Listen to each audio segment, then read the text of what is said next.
Good evening. This is Thursday, September 18th, 47 days until the 2008 presidential election. The presidential candidate said if he were in office now, he would respond to the financial crisis by firing the chairman of the SEC, evidently not knowing the president cannot fire the chairman of the SEC. The vice presidential candidate responded by apparently demoting him, referring to an administration in which her name comes first. Our fifth story in the countdown. Senator McCain and Governor Palin and Senator McCain pretty much squeezed Senator Obama out of the headlines today, and with headlines like these, one would assume Obama's pretty happy with that. That's exactly what we're going to do in a Palin and McCain administration. Just when you wonder if you're being paranoid for thinking Palin might be overshadowing McCain, she describes a Palin and McCain administration. That was also at Cedar Rapids, Iowa, though she thought she was in Grand Rapids and said so. If you want to write an email, send it to them. Maybe you could brief Senator McCain on constitutional law while you're at it. The chairman of the SEC serves at the appointment of the president and, in my view, has betrayed the public trust. If I were president today, I would fire him. As our chief judicial correspondent, Pete Williams, explained to us tonight, the president appoints the members of independent agency commissions like the FCC and the SEC. Then they are confirmed. But once he has appointed them to those commissions, he cannot simply fire them outright. That is what the Supreme Court said in 1935, having ruled that President Roosevelt could not dump a conservative member of the Federal Trade Commission. Members of a commission can always be fired for cause, like gross neglect or malfeasance, but not just because the president disagrees with the way they vote or run their agencies. The SEC chairman in question, Chris Cox, answering in a statement that his agency has responded to the crisis, quote, with utmost dedication and professionalism. Also, that if a President McCain thinks he's going to get a chance to fire him, he's made another boneheaded mistake. Chairman Cox says he is a lame duck. Quote, I have long made clear my intention to leave the SEC after the end of this administration. White House Press Secretary Dana Perino saying today that the chairman has the president's confidence. President Bush, remember him? Appearing like Brigadoon out of nowhere for the first time in forever in the middle of this crisis, telling the nation this morning that he's got the whole situation under control. Tonight, reports of a government plan to create an entity that would buy up all those troubled mortgages, then sell them off later, possibly much later, similar to what was done in the wake of the savings and loan collapse, Keating 20 years ago. Treasury Secretary Paulson and Fed Chairman Bernanke meeting with congressional leaders on Capitol Hill tonight. Senator McCain finally issuing his first policy specifics on how he would get the crisis under control, an apparent flip-flop therein. On Tuesday, the senator having decried the alphabet soup of regulatory agencies that oversee Wall Street. This afternoon, Senator McCain wanting to add 3 more letters to the pot. And 2 of those letters are MF. I'm calling for the creation of the Mortgage and Financial Institutions Trust, the MFI. The priorities of this trust will be to work with the private sector and regulators to identify institutions that are weak and take remedies to strengthen them before they become insolvent. He was against the alphabet soup of regulatory agencies before he was for it. He had to pick those 2 letters. A week so bad for the Republican candidate that even the White House is starting to look good in comparison. His first reaction to this crisis on Monday was to stand up and repeat the line that he said over and over again throughout this campaign. We counted it. He said it 16 times. And I quote, "The fundamentals of the economy are strong." Now, this comment was so out of touch that even George Bush's White House couldn't agree with it when they were asked about it. They had to distance themselves from John McCain. Time now to call in our own Howard Feynman, senior Washington correspondent for Newsweek magazine. Howard, good evening.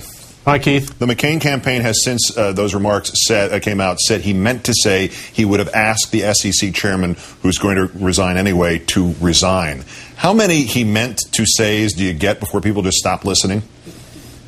Oh, I think they'll keep listening for more he meant to says. I think they'll keep listening. I think the people in this country are paying very close attention to this election, judging by all the people who are registering in unprecedented numbers around the country. People are paying attention, and McCain has to be careful. He was just flat out wrong about that. That independent commissioners don't serve at the pleasure of the president. That's sort of what he meant to say, but it was wrong. The other thing is that of all the villains that people want to string up around here, Chris Cox, I don't think is generally considered to be one of them. He's thought, given the laws that he has to administer, to have done a fairly good job. So it was odd on several levels. And McCain's all over the lot. While I think Obama is wisely going to ground in Florida tomorrow, gathering all his advisors around him, he has yet, Obama, to commit to that idea that you mentioned tonight that NBC reported about sort of reviving the Resolution Trust Corporation.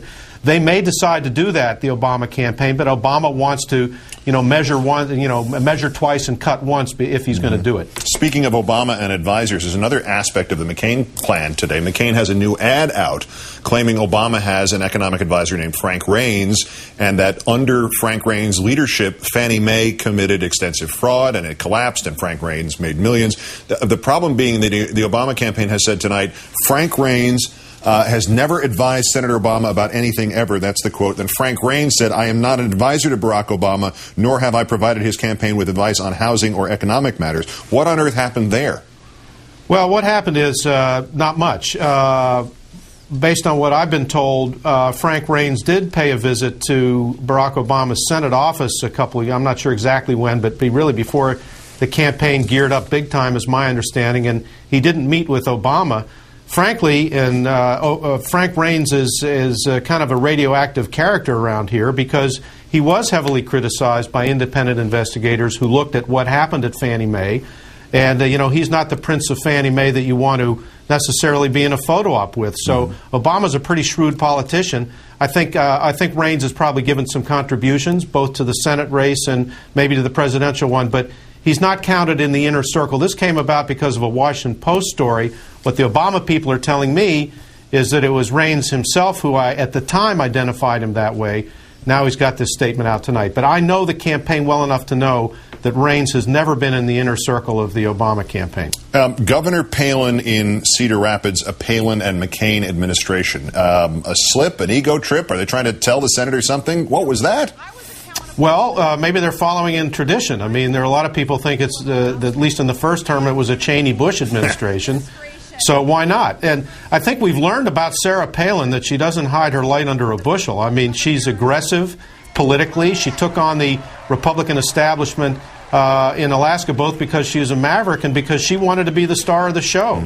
It's the way she operates politically, and she's doing the same on the campaign trail. By the way, if John McCain gets elected president and he thinks he's going to go shunt Sarah Palin off in a corner somewhere or send her back to Alaska, he's got another thing coming. She will organize the whole conservative network to make sure she has a hand in, if not hand on the tiller, if there is a McCain-Palin or Palin-McCain administration. And as to the other Palin, there's breaking news tonight that Todd Palin, the husband, has announced he is refusing to testify under the subpoena he has been issued in Troopergate in Alaska.